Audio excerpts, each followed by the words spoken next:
ನಮಸ್ಕಾರ ಸ್ನೇಹಿತರೆ. ಸತ್ತಾಗ ದೇಹಕ್ಕೆ ಬೆಂಕಿ ಹಚ್ಚುವವರಿಗಿಂತ ಬದುಕಿದ್ದಾಗ ಬದುಕಿಗೆ ಬೆಂಕಿ ಹಚ್ಚಿದವರೇ ಹೆಚ್ಚು.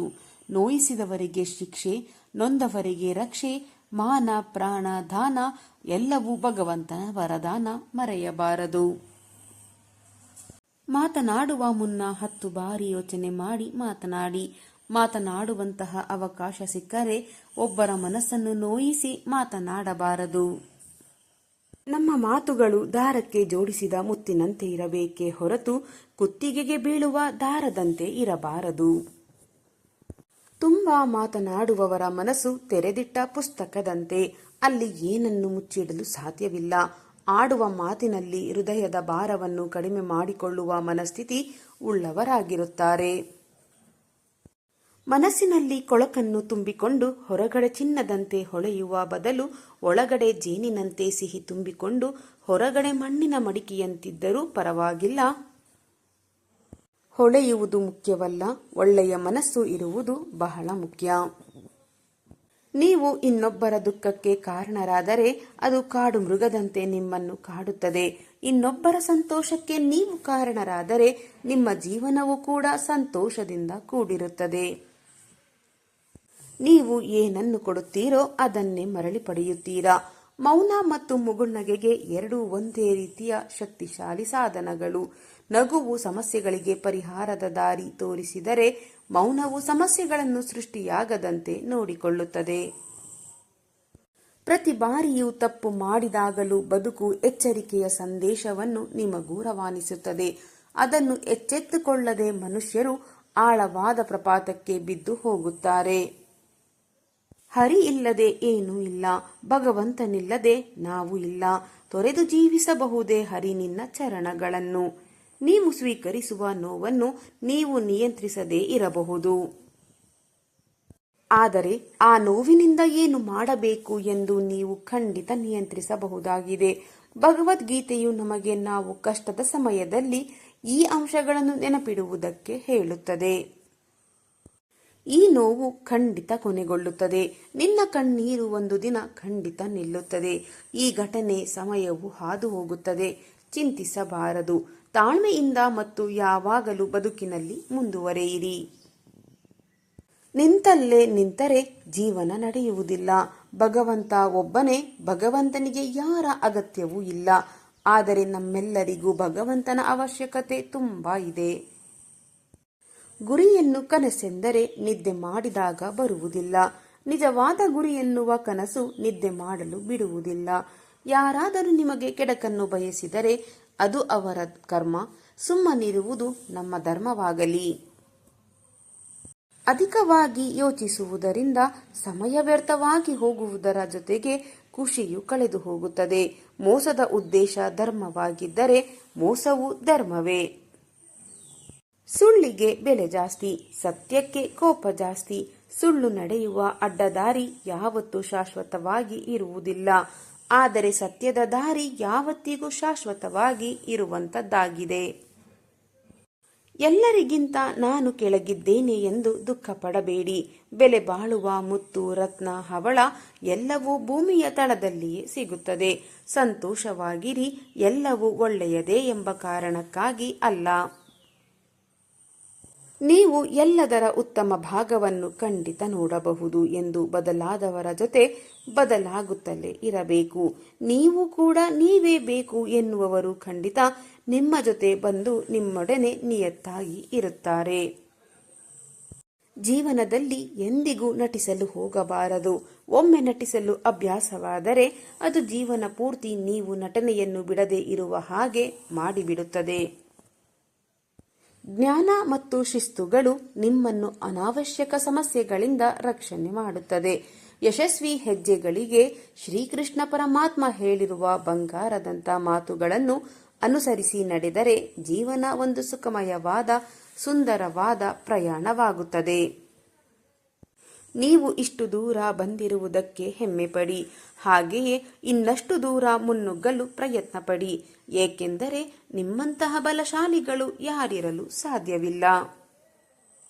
ಜೀವನದಲ್ಲಿ ಇಷ್ಟೆಲ್ಲ ಕಷ್ಟಗಳಿದ್ದರೂ ಎಷ್ಟು ಮುಂದೆ ಬಂದಿದ್ದೀರಾ. ನೋವುಗಳನ್ನೆಲ್ಲ ನುಂಗಿದ್ದೀರಾ. ಖಂಡಿತ ನೀವು ಶಕ್ತಿವಂತ ಎಂದರ್ಥ.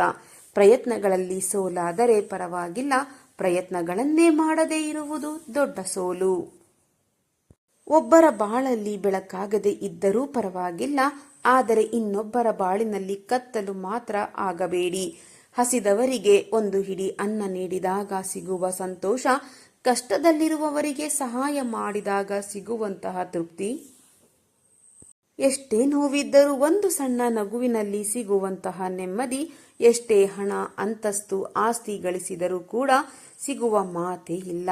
ಸಾವಿರಾರು ಕುತಂತ್ರಗಳು ನಡೆದರೇನಂತೆ, ಮೇಲೊಬ್ಬ ಎಲ್ಲವನ್ನು ನೋಡುತ್ತಿರುವನು. ನಿಮ್ಮ ಕಣ್ಣೀರಿನ ಎಲ್ಲ ಹನಿಗಳಿಗೂ ಅವನು ಖಂಡಿತವಾಗಿಯೂ ನ್ಯಾಯ ನೀಡುತ್ತಾನೆ. ಸೂರ್ಯನಂತೆ ಪ್ರಜ್ವಲಿಸಬೇಕಾದರೆ ಮೊದಲು ಸೂರ್ಯನಂತೆ ಉರಿಯಬೇಕು. ನಮ್ಮ ಜ್ವಾಲೆಗೆ ನಮ್ಮನ್ನು ಹೀಯಾಳಿಸಿದವರೇ ಬಲಿಯಾಗಬೇಕೇ ಹೊರತು ನಮ್ಮನ್ನು ಪ್ರಜ್ವಲಿಸುವಂತೆ ಮಾಡಿದವರಲ್ಲ. ನಮಗೆ ಅವಮಾನ ಮಾಡಿದವರ ಮೇಲೆ ಸೇಡು ತೀರಿಸಿಕೊಳ್ಳುವ ಯೋಗ್ಯ ವಿಧಾನವೆಂದರೆ ಅವರೆದುರೇ ಯಶಸ್ಸು ಸಂಪಾದಿಸಿಕೊಂಡು ತಲೆ ಎತ್ತಿ ನಡೆಯುವುದು. ಪ್ರಯತ್ನದ ಕೊನೆಯ ಹಂತದವರೆಗೂ ನಾವು ಸೋತೆವು ಎನ್ನುವಂತಿಲ್ಲ. ಅಂತೆಯೇ ಯಶಸ್ಸು ನಮ್ಮದಾಗುವವರೆಗೂ ಇದೇ ಕೊನೆಯ ಪ್ರಯತ್ನ ಅನ್ನಬಾರದು. ಯಾವ ವ್ಯಕ್ತಿಗೆ ಇನ್ನೊಬ್ಬರನ್ನು ಬೆಳೆಸುವ ದೊಡ್ಡತನ ಇರುತ್ತದೆಯೋ ಆ ವ್ಯಕ್ತಿ ತನಗರಿವಿಲ್ಲದಂತೆ ಬಹು ಎತ್ತರಕ್ಕೆ ಬೆಳೆಯುತ್ತಾನೆ. ನಾವು ಎಷ್ಟು ಓದಿದ್ದೇವೆ ಎಂಬುವುದು ಮುಖ್ಯವಲ್ಲ, ಆ ಓದು ನಮಗೆ ಎಷ್ಟು ಸಂಸ್ಕಾರವನ್ನು ತಿಳಿಸಿದೆ ಎಂಬುವುದು ಬಹಳ ಮುಖ್ಯ. ಓದಿನಿಂದ ಕಲಿತ ಪಾಠ ಮರೆಯಬಹುದು, ಆದರೆ ಅನುಭವಗಳಿಂದ ಕಲಿತ ಪಾಠ ಮರೆಯಲು ಸಾಧ್ಯವಿಲ್ಲ. ಕೇಳಿಕೊಡುವ ನೂರಾರು ಬಹುಮಾನಗಳಿಗಿಂತ ಕೇಳದೆ ಕೊಡುವ ಗೌರವ ಬಹಳ ದೊಡ್ಡದು. ಕಾಲ ಯಾವಾಗಲೂ ಒಂದೇ ತರಹ ಇರುವುದಿಲ್ಲ. ನಿಮ್ಮನ್ನು ದಿನನಿತ್ಯ ಅಳಿಸುವವರಿಗೆ ಅಳುವ ಸಮಯ ಬಂದೇ ಬರುತ್ತದೆ. ಸ್ವಲ್ಪ ಸಹನೆಯಿಂದ ಕಾದು ನೋಡಿ. ಒಂದು ನಿಮಿಷದಲ್ಲಿ ಬದುಕು ಬದಲಾಗುತ್ತದೆ ಎಂದು ಹೇಳಲು ಆಗುವುದಿಲ್ಲ, ಆದರೆ ಒಂದು ನಿಮಿಷದಲ್ಲಿ ತೆಗೆದುಕೊಂಡ ನಿರ್ಧಾರ ನಮ್ಮ ಬದುಕನ್ನು ಖಂಡಿತ ಬದಲಾಯಿಸುತ್ತದೆ. ನಾವು ಬೇರೆಯವರ ದೃಷ್ಟಿಯಲ್ಲಿ ಕೆಟ್ಟವರಾಗಲು ಅವರಿಗೆ ಕೆಡುಕು ಮಾಡಬೇಕೆಂದಿಲ್ಲ. ಅವರು ಮಾಡುವ ತಪ್ಪುಗಳನ್ನು ಹೇಳಿದರೆ ಸಾಕು, ಕೆಟ್ಟವರಾಗುತ್ತೇವೆ. ಮಾತಿಗೆ ಬೆಲೆ ಇಲ್ಲ ಅಂದಾಗ ಮೌನವಾಗಿರಬೇಕು. ಮೌನಕ್ಕೂ ಬೆಲೆ ಇಲ್ಲ ಎಂದಾಗ ಆ ಜಾಗದಿಂದ ದೂರ ಹೋಗಿಬಿಡಬೇಕು. ತಪ್ಪು ಎನ್ನುವುದು ಜೀವನದ ಒಂದು ಪುಟ ಮಾತ್ರ, ಸಂಬಂಧಗಳು ಎನ್ನುವುದು ಪೂರ್ತಿ ಪುಸ್ತಕ. ದಯವಿಟ್ಟು ಆ ಒಂದು ಪುಟಕ್ಕೋಸ್ಕರ ಪೂರ್ತಿ ಪುಸ್ತಕವನ್ನು ಕಳೆದುಕೊಳ್ಳಬೇಡಿ. ಕೆಲವೊಮ್ಮೆ ನೀವು ಅತಿಯಾಗಿ ನಂಬಿದವರು ನಿಮ್ಮ ನಂಬಿಕೆಯನ್ನು ಕಳೆದುಕೊಂಡಾಗ, ಇಲ್ಲವೇ ನಂಬಿಕೆ ದ್ರೋಹ ಮಾಡಿದಾಗ ಬೇಸರವಾಗಬೇಡಿ. ಏಕೆಂದರೆ ಕೆಲವೊಮ್ಮೆ ಅವರ ದ್ರೋಹವೇ ನಿಮ್ಮ ಸಾಧನೆಯ ಹಾದಿಗೆ ದಾರಿದೀಪವಾಗಬಹುದು. ಮೋಸಕ್ಕೆ ನಂಬಿಕೆ ದ್ರೋಹಕ್ಕೆ ತುಂಬಾ ವ್ಯತ್ಯಾಸವಿದೆ. ಮೋಸ ಎಲ್ಲರೂ ಮಾಡುತ್ತಾರೆ, ಆದರೆ ನಂಬಿಕೆ ದ್ರೋಹ ನೀವು ನಂಬಿದ ಜನರು ಮಾತ್ರವೇ ಮಾಡುತ್ತಾರೆ. ನಾವು ಜೀವನದಲ್ಲಿ ಎಷ್ಟು ಸಲ ಕೆಲವರಿಂದ ಮೋಸ ಹೋಗಿರಬಹುದು, ಆದರೆ ಅದಕ್ಕೆ ಕಾರಣ ಅವರ ಬುದ್ಧಿವಂತಿಕೆಯಲ್ಲ, ನಾವು ಅವರ ಮೇಲೆ ಇಟ್ಟಿರುವ ನಂಬಿಕೆ. ಅವಶ್ಯಕತೆ ಮುಗಿದ ಮೇಲೆ ಈ ದೇಹದಿಂದ ಆತ್ಮವೇ ದೂರ ಹೋಗುತ್ತದೆ.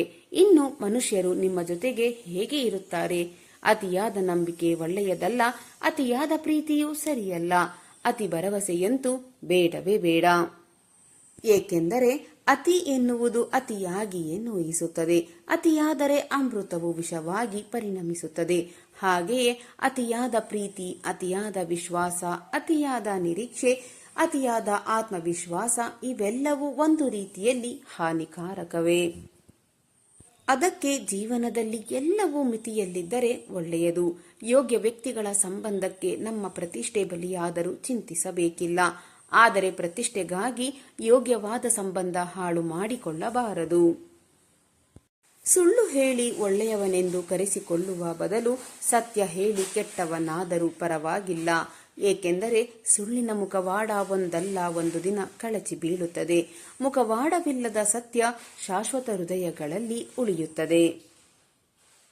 ಒಂದು ಕಾಗೆಗೆ ಏನಾದರೂ ಸಿಕ್ಕರೆ ಅದು ತನ್ನ ಬಳಗವನ್ನೆಲ್ಲ ಕರೆಯುತ್ತದೆ. ಅದೇ ಮನುಷ್ಯನಿಗೆ ಏನಾದರೂ ಸಿಕ್ಕರೆ ಅವನು ತನ್ನ ಬಳಗವನ್ನೆಲ್ಲ ಕಳೆದುಕೊಳ್ಳುತ್ತಾನೆ. ಕಣ್ಣಿನಿಂದ ನೋಡಿದ್ದು ಎಲ್ಲವೂ ಸತ್ಯವಲ್ಲ, ಕಿವಿಯಿಂದ ಕೇಳಿದ್ದು ಎಲ್ಲವೂ ನಿಜವಾಗಿರುವುದಿಲ್ಲ. ಪರಿಸ್ಥಿತಿಗೆ ತಕ್ಕಂತೆ ಎಲ್ಲ ಬದಲಾಗುತ್ತಿರುತ್ತದೆ. ಇವತ್ತು ನೀನೇ ಎಲ್ಲ ಎನ್ನುವವರು ನಾಳೆ ನೀನು ಯಾರು ಎನ್ನುವ ಪರಿಸ್ಥಿತಿ ಬರಬಹುದು. ಅದಕ್ಕಾಗಿ ಯಾರನ್ನು ಅತಿಯಾಗಿ ನಂಬಬೇಡಿ, ನಂಬಿ ನೋವು ಅನುಭವಿಸಬೇಡಿ. ಮರಣದ ಬಳಿಕ ಬಿದ್ದು ಬಿದ್ದು ಅಳುವವರು ನಮ್ಮವರೇ, ಬದುಕಿರುವಾಗ ಮಾತಿನಲ್ಲಿ ಚುಚ್ಚಿ ಚುಚ್ಚಿ ಕೊಲ್ಲುವವರು ನಮ್ಮವರೇ. ಈ ಬದುಕೆಂಬ ನಾಟಕದಲ್ಲಿ ಏಳು ಬೀಳಿನ ಪಾತ್ರಧಾರಿಗಳು ನಮ್ಮವರೇ. ಕಾಯಲು ಮೇಲೊಬ್ಬನಿರುವಾಗ ಕಾಯಕವಿಲ್ಲದವರ ಕೊಂಕು ಮಾತಿಗೆ ಕೊರಗುವುದೇಕೆ? ಯಾರನ್ನೋ ನಂಬಿ ಬಂದಿಲ್ಲ ಎನ್ನುವುದೇ ಸತ್ಯವಾದರೆ ಯಾರಾದರೂ ನಿಮ್ಮೊಂದಿಗೆ ಇರುತ್ತಾರೆ ಎನ್ನುವ ನಿರೀಕ್ಷೆಯೇ ಸುಳ್ಳು. ಯಾರಾದರೂ ಇರುತ್ತಾರೆಂದರೆ ಅದು ನಾವು ಮತ್ತು ನಮ್ಮ ಆತ್ಮವಿಶ್ವಾಸ ಮಾತ್ರ. ದುಡ್ಡಿರುವ ಜಾಗದಲ್ಲಿ ನೆಮ್ಮದಿ ಇರುವುದಿಲ್ಲ, ನೆಮ್ಮದಿ ಇರುವ ಜಾಗದಲ್ಲಿ ದುಡ್ಡಿರುವುದಿಲ್ಲ. ಜೀವನ ಸಾಗಿಸುವುದಕ್ಕೆ ಬಹಳ ದುಡ್ಡು ಬೇಕಾಗಿಲ್ಲ, ಆದರೆ ಇನ್ನೊಬ್ಬರನ್ನು ನೋಡಿ ಜೀವನ ಸಾಗಿಸಲು ಎಷ್ಟು ದುಡ್ಡಿದ್ದರೂ ಸಾಕಾಗುವುದಿಲ್ಲ. ಮೊದಲು ಜನರ ಹತ್ತಿರ ದುಡ್ಡು ಕಡಿಮೆಯಿತ್ತು, ಪ್ರೀತಿ ಜಾಸ್ತಿ ಇರುತ್ತಿತ್ತು. ಆದರೆ ಈಗ ದುಡ್ಡು ಜಾಸ್ತಿ ಇದೆ, ಪ್ರೀತಿ ಕಡಿಮೆಯಾಗಿದೆ.